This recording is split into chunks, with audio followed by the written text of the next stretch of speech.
Welcome back to Moby Dick, everybody. There, Moby Dick by Herman Melville. We're on chapter 10, A Bosom Friend. But I have, just very briefly, I have cappuccino. Don't know if you can see it. And a scone. We're in the Clyde House Cafe again, just sitting on the sofas just for a little bit of a change of scenery. A nice big apple and raisin scone, I think.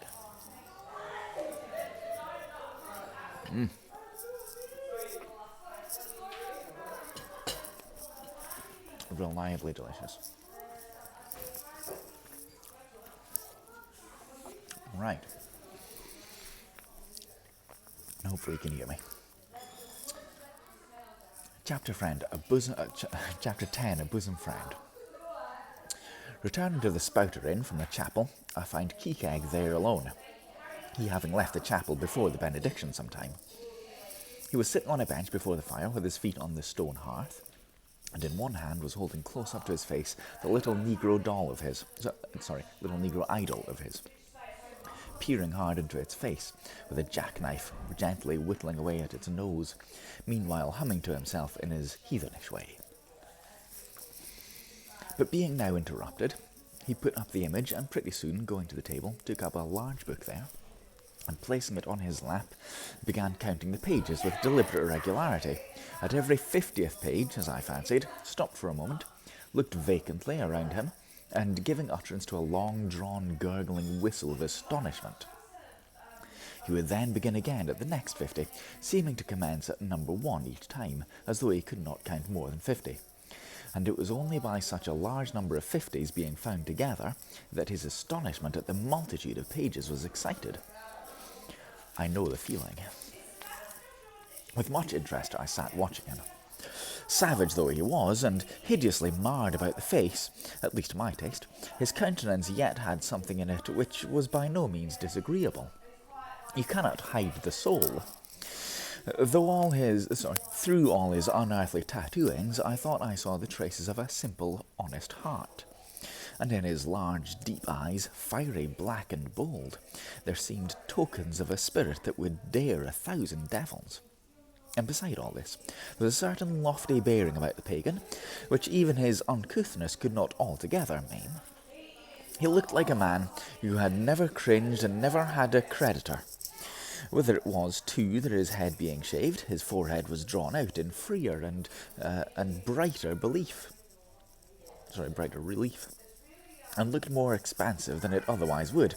This I will not venture to decide, but certain it was his head was phrenologically an excellent one. That's a good word, phrenologically. It may seem ridiculous, but it reminded me of General Washington's head, as seen in the popular busts of him. It had the same long, regularly graded, retreating slope from above the brows, which were likewise very projecting, like two long promontories thickly wooded on top. Queequeg was George Washington, cannibalistically developed. Let's have a bit more coffee.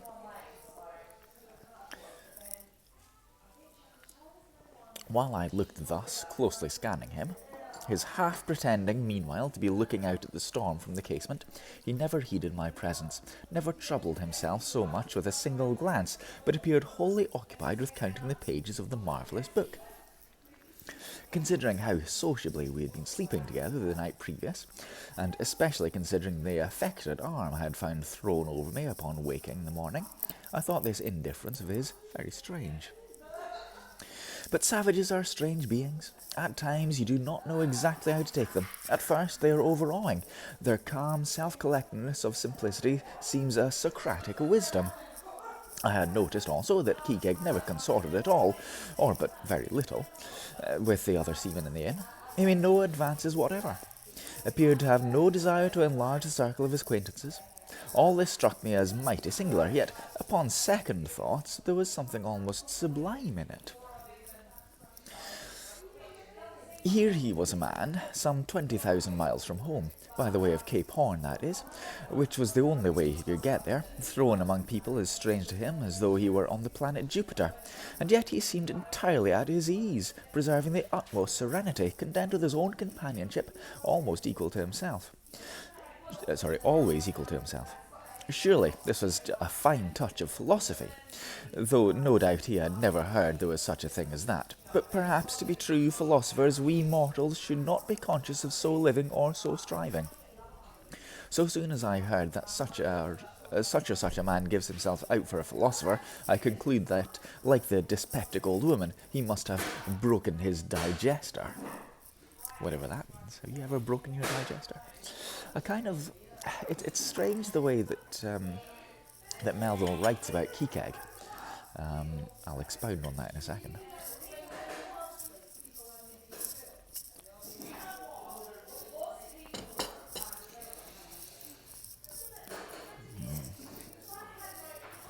Hold on.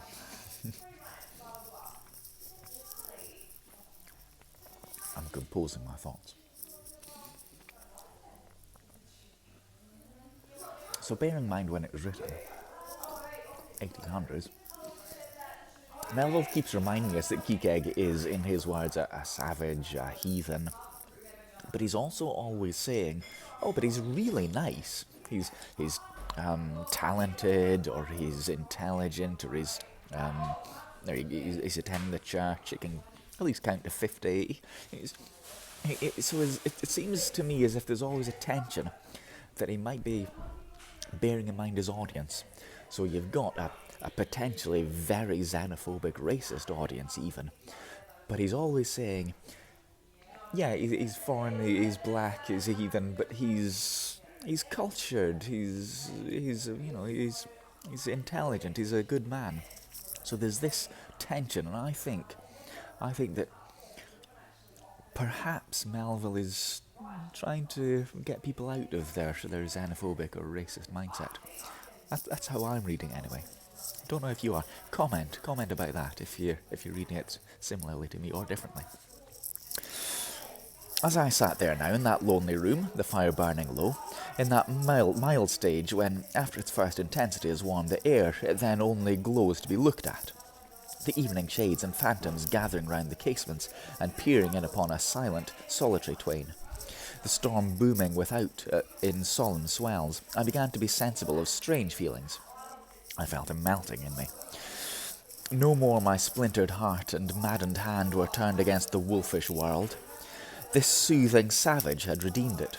There he sat, his very indifference speaking a nature in which there lurked no civilized hypocrisies and bland deceits. Wild he was, a very sight of sights to see, yet I began to feel myself mysteriously drawn towards him. And those same things that would have repelled most others, they were the very magnets that thus drew me. I'll try a pagan friend, thought I, since Christian kindness has proved but hollow courtesy. I drew my bench near him, and made some friendly signs and hints, doing my best to talk with him meanwhile. At first he little noticed these advances, but presently, upon my referring to his last night's hospitalities, he made out to ask me whether we were again to be bedfellows.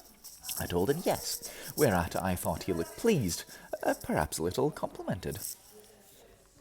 We then turned over the book together, and I endeavoured to explain to him the purpose of the printing and the meaning of the few pictures that were in it. Thus I soon engaged his interest, and from that we went to jabbering the best as we could about various outer sights to be seen in this famous town. Soon I proposed a social smoke, and producing his pouch and tomahawk, he quietly offered me a puff. And then we sat exchanging puffs from that wild pipe of his, and keeping it regularly passing between us. If there yet lurked any ice of indifference towards me in the pagan's breast, this pleasant, genial smoke, we had soon thawed it out, and left us cronies. He seemed to take to me quite as naturally and unbiddenly as I to him.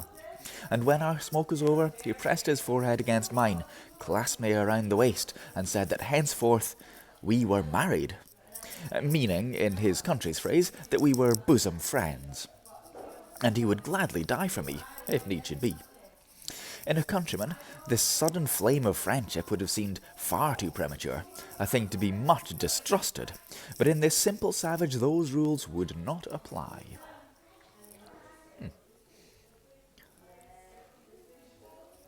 After supper and another social chat and smoke, we went out to our room together. he made me a present of his embalmed head, took out his enormous tobacco wallet, and, groping under the tobacco, drew out some $30 in silver. Then, spreading them on the table and mechanically dividing them into 2 equal portions, pushed one of them towards me and said it was mine. I was going to remonstrate, but he silenced me by pouring them into my trousers pockets. I let them stay. He then went about his evening's prayers, took out his idol, and removed the paper fireboard. By certain signs and symptoms, I thought he seemed anxious for me to join him, but well knowing what was to follow, I deliberated a moment whether, in case he invited me, I would comply or otherwise.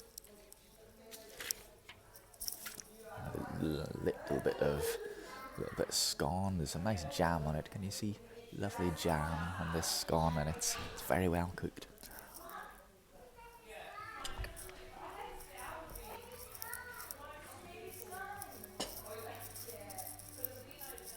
Delicious.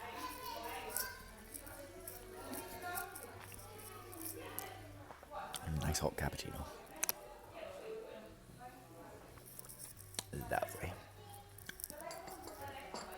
You can always rely on some good food at the Client House Cafe. I'm not being paid to say this, by the way, just saying it. I was a good Christian, born and bred in the bosom of the infallible Presbyterian Church. How then could I unite with this wild idolater in worshipping his piece of wood? But what is worship, thought I.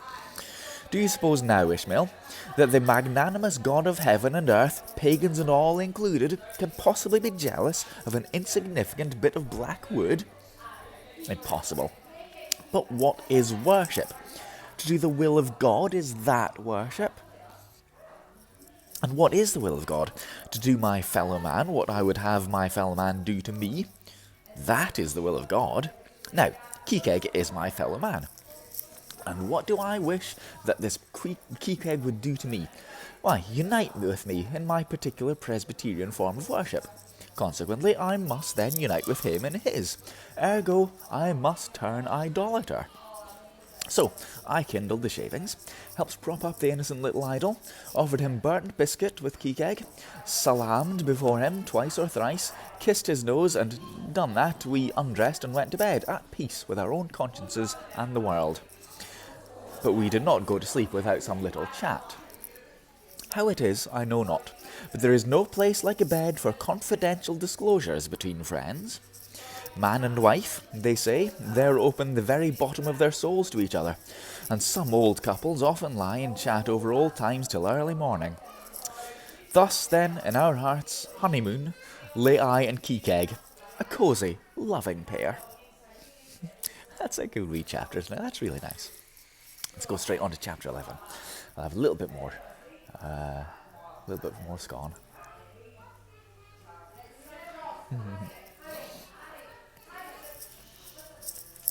It's only a short chapter. It's only that. Do you see what I mean, though?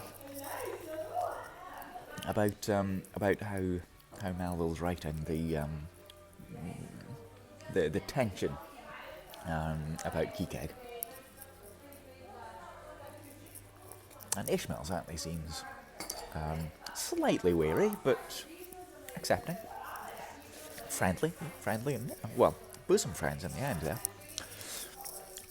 We had lain thus in bed, chatting and napping at short intervals, and Queequeg now and then affectionately throwing his brown tattooed legs over mine, and then drawing them back, so entirely sociable and free and easy we were, when, at last, by reason of our confabulations,